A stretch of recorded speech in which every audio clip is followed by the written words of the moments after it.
Honestly, okay, I feel like I wanted to talk about just finding peace in this podcast, because truly in the past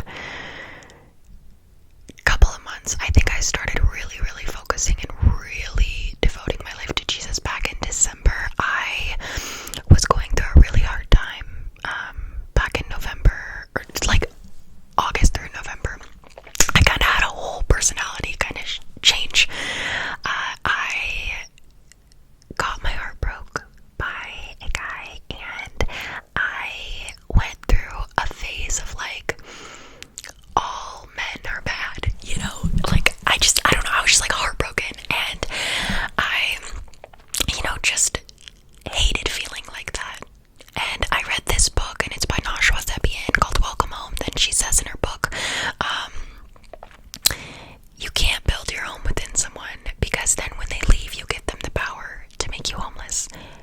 And I built my home in this person, and so when they left, I was broken, and I didn't know how to deal with it, and I thought that I was never gonna move on because he was my first love, and I just always believed that like your first love you just can't move on from, right?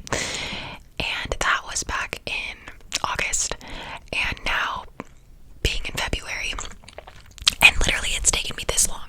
Like, it has taken me this long because I tried to do it by myself. I tried to move on by myself, which wasn't even moving on. It was kind of just like distracting myself and hoping he comes back, but if he doesn't, then I think I'll be okay.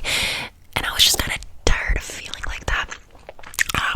When I started really building my relationship with Jesus back in December, I like really, really took it seriously, and I mean every day, every morning, praying, reading my Bible, going to church on Sundays, learning more about Jesus, learning more about different kind of religions, like really, really focusing on it. And since then, I've realized, why am I chasing?